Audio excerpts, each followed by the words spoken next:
আসসালামু আলাইকুম সুপ্রিয় দর্শকবৃন্দ, আমরা আজকে দীর্ঘমেয়াদী কিডনি রোগীদের টিকা বা ভ্যাকসিনেশন সম্বন্ধে কথা বলবো। বিষয়টি অত্যন্ত গুরুত্বপূর্ণ। যে সমস্ত রোগীরা দীর্ঘমেয়াদী কিডনি রোগে ভুগছেন, এনাদের শরীরে রোগ প্রতিরোধ ক্ষমতা কম থাকে, কারণ কিডনি রোগ এটা শরীরের রোগ প্রতিরোধ ক্ষমতাকে কমিয়ে দেয়। সেক্ষেত্রে এই রোগীদের বিভিন্ন রকম সুযোগ সন্ধানী ইনফেকশন বা অপরচুনিস্টিক ইনফেকশন আক্রান্ত হওয়ার ঝুঁকি থাকে।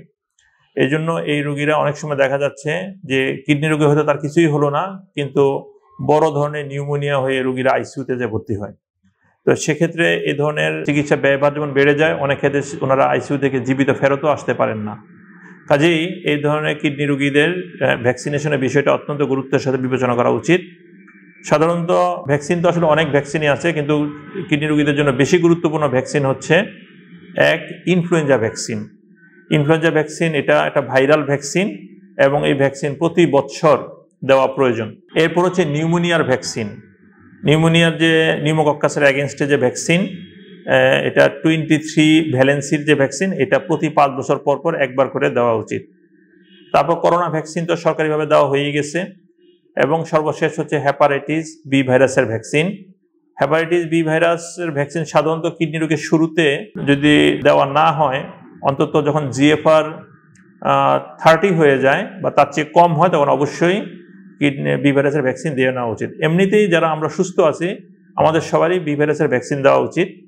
কিন্তু যদি ভ্যাকসিন আপনার দেওয়া না থাকে, তাহলে অন্তত জিএফআর 30 হয়ে যাওয়ার পর ভ্যাকসিনটা অবশ্যই দেওয়া নেওয়া উচিত।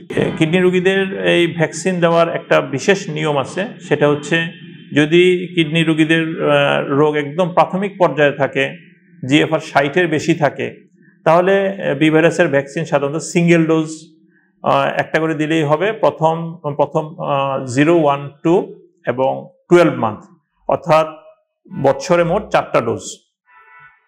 কিন্তু যদি জিএফআর 30-এর নিচে হয়, তখন এই ধরনের এই ডোজে ভ্যাকসিনেশন করা হলে সাধারণত রোগীদের শরীরে যথেষ্ট পরিমাণ প্রতিরক্ষা বা অ্যান্টিবডি তৈরি হয় না। সেক্ষেত্রে এই ভ্যাকসিন দেওয়ার পরেও বি ভাইরাসে আক্রান্ত হওয়ার সম্ভাবনা বা ঝুঁকি থাকে। আমাদের এমন অনেক রোগী আমরা দেখি যারা ভ্যাকসিনেশন যারা কমপ্লিট করে ফেলছেন, তারপর বি ভাইরাসের ভ্যাকসিন ওনাদের হয়ে গেছে। ওনাদের অ্যান্টিবডি টাইটার চেক করে দেখা গেছে শরীরে কোনো অ্যান্টিবডি নাই, অর্থাৎ বি ভাইরাসের বিরুদ্ধে কোনো প্রতিরক্ষা ওনাদের শরীরের মধ্যে তৈরি হয়নি। কাজেই এই ধরনের রোগীদের ভ্যাকসিনেশন দেওয়ার নিয়ম হচ্ছে যে 2টা করে একসাথে দেওয়া লাগবে। একটা ভ্যাকসিনের 20 ইন্টারন্যাশনাল ইউনিট করে ভ্যাকসিন থাকে। কাজেই দীর্ঘমেয়াদী কিডনি রোগীদের 20x2 অর্থাৎ 40 ইন্টারন্যাশনাল ইউনিট অর্থাৎ 2 ভায়াল করে একসাথে দেওয়া প্রয়োজন। সেখানে শিডিউলটা আরেকটু দ্রুত করতে হয়, 0, 1, 2, 6 মান্থ, অর্থাৎ 6 মাসের মধ্যে 4টা ভ্যাকসিন কমপ্লিট করতে হবে এবং প্রতি ডোজে 2টা করে ভ্যাকসিন একসাথে আইএম অর্থাৎ মাংসপেশিতে দেওয়া প্রয়োজন। এই ভ্যাকসিন দেওয়ার পর আবার অ্যান্টিবডি টাইটার চেক করতে হয় যে তার শরীরে যথেষ্ট পরিমাণ টাইটার হলো কিনা, এবং যদি টাইটার যথেষ্ট হয় তো ভালো, যদি টাইটার দেখা যাচ্ছে আবার কমে যায়, তাহলে কি করব আমরা? সেক্ষেত্রে 2টা মতামত আছে।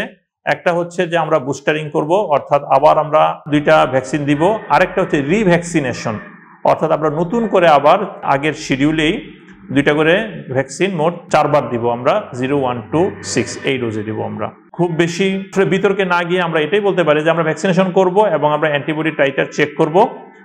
যেহেতু অনেক সময় ভ্যাকসিনেশন করার পরে যথেষ্ট অ্যান্টিবডি তৈরি হয় না কিডনি রোগীদের ক্ষেত্রে, যেহেতু মেমোরি সেলগুলি আসলে যে ভ্যাকসিনেশনের পরে মেমোরি সেলগুলি তৈরি হয়, এগুলি অনেক সময় লং লাস্টিং হয় না কিডনি রোগীদের ক্ষেত্রে, যার কারণে অনেক সময় অ্যান্টিবডি টাইটার যথেষ্ট পরিমাণ তৈরি হয় না।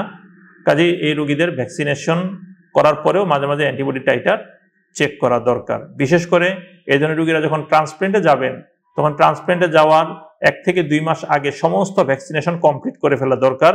ভ্যাকসিনেশন ছাড়া ট্রান্সপ্ল্যান্টে যাওয়াটা আসলে একটা নির্বুদ্ধিতার কাজ হবে, কারণ এই ধরনের রোগীদের যখন ইমিউনোসাপ্রেশন দেওয়া হয়, অর্থাৎ ট্রান্সপ্ল্যান্ট কিডনিটাকে টিকানোর জন্য যখন নাকি ট্যাক্রোলিমাল দেওয়া হয়, মাইফর্টিক দেওয়া হয়, প্রেডনিসোলন দেওয়া হয়, তখন শরীরের রোগ প্রতিরোধ ক্ষমতাটা কমে আসে।